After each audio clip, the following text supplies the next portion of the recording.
Item 3, Post-Appeal Applications in Capital Cases Bill, second reading. Minister for Law.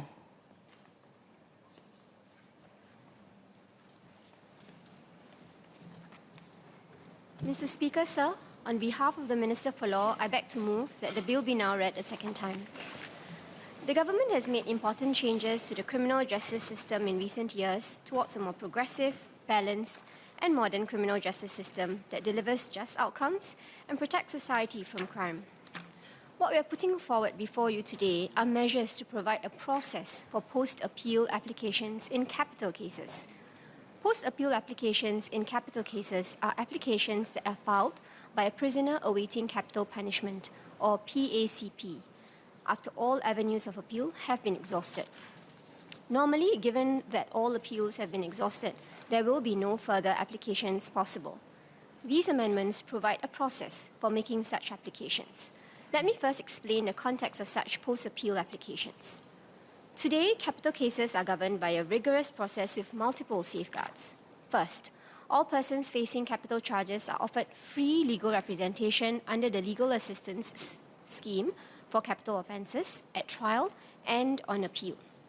Second, capital trials can only be heard in the General Division of the High Court, or HC.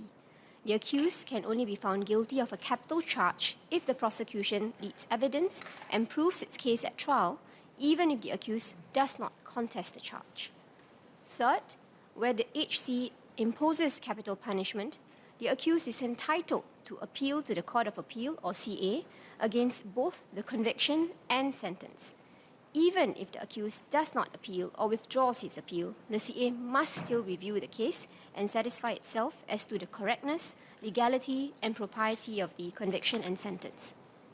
Fourth, even after the CA has confirmed the conviction and sentence, the PACP may apply for the case to be reviewed under Division 1B of Part 20 of the Criminal Procedure Code 2010, or the CPC, if the strict criteria for reviewing a concluded case are met. Under our justice system, a person facing a capital charge has ample opportunity to raise any issues in relation to the charge and the sentence, and to have those issues considered by the courts at the appropriate time. Our system allows justice to be done where there are genuine issues to be dealt with. After the CA confirms the conviction and sentence, the PACP may also submit a petition to the President for clemency. Finally, where the avenues of appeal have been exhausted, the lawfully imposed sentence will be carried out. In recent years, there have been several instances where PACPs filed last-minute applications in capital cases after all avenues of appeal have been exhausted. We are introducing this bill to set out a process for such post-appeal applications in capital cases to provide more clarity on the applicable court procedure for all parties involved. In the course of finalizing the bill, we consulted the bar extensively and took into consideration their feedback in arriving at the final version of the bill. I will now go through the key amendments in the bill. Clause 2 introduces a new procedure in the Supreme Court of Judicature Act 1969, or SCJA, for post-appeal applications in capital cases, or PACC applications. A PACC application is an application that meets two criteria.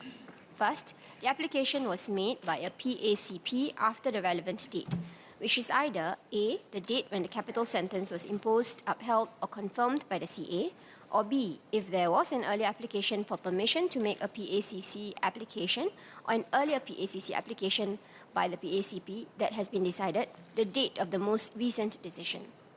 This makes clear that the new procedure applies to application filed by a PACP after the appeal in the capital case has concluded or the capital sentence has been confirmed. Second, either A, the application is for a stay of execution of the capital sentence, or B, the determination of the application calls into question or may call into question the propriety of the conduct of the imposition of the capital sentence on or the carrying out of the capital sentence on the PACP. PACP applications do not include review applications under the CPC. Review applications are applications to review an earlier decision of an appellate court and will continue to be governed by a separate procedure under the CPC. A PACP must obtain the CA's permission before he may file a PACC application. The procedure to apply for the CA's permission is set out under the new Section 60G of the SCJA. In deciding whether to grant permission, the CA is to consider 4 matters. First, whether the intended PACC application is based on material that could not have been adduced in court before the relevant date, even with reasonable diligence. Second, whether there was any delay in applying for permission after the material was obtained and the reasons for the delay. Third, whether the prescribed supporting documents have been filed within the prescribed time. This will include supporting affidavits by the PACP's counsel or by the PACP if he is unrepresented. The affidavit is to state, among others, the grounds for the application and the reasons for not filing the application earlier. Fourth, whether the intended PACC application has a reasonable prospect of success. Even if these 4 matters are not satisfied, the CA will have the discretion to grant permission for the application if it thinks fit. If permission is granted, the PACC application must then be made to the CA and fixed for hearing within the prescribed periods. The applicable procedure at this stage is set out under the new Section 60H of the SCJA.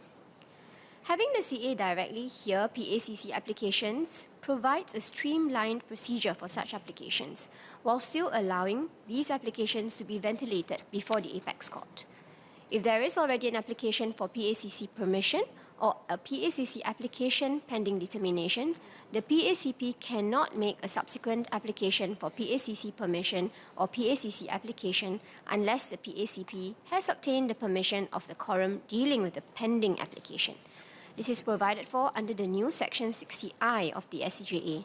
This ensures that the quorum hearing the pending application is fully apprised of all the relevant circumstances or issues that the PACP wishes to raise and is able to deal with the matter holistically.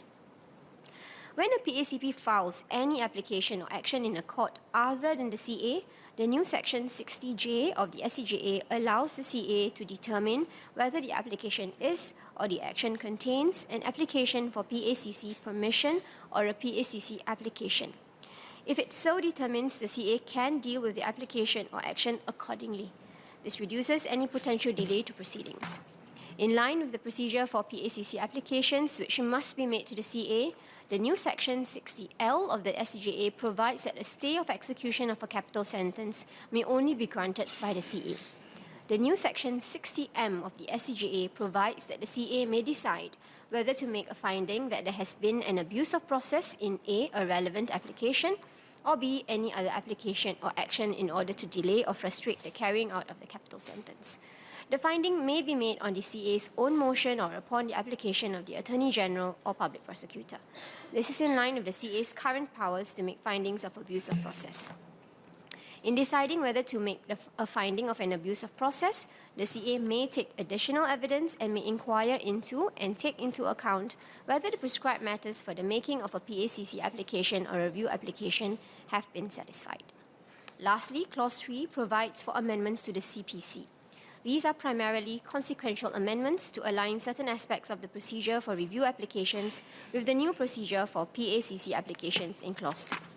Clause 3A also provides that a capital sentence may be carried out unless A, the President has ordered a respite, B, the CA has granted a stay of execution, or C, there is a pending application for permission to apply for a stay of execution or an application for a stay of execution that meets the specified criteria. This amendment will provide clarity for all parties on when the sentence may be carried out. It also provides statutory protection to PACPs by prohibiting the carrying out of the capital sentence even without a stay of execution, where there is a pending application for permission to apply for a stay of execution or an application for a stay of execution that meets the specified criteria.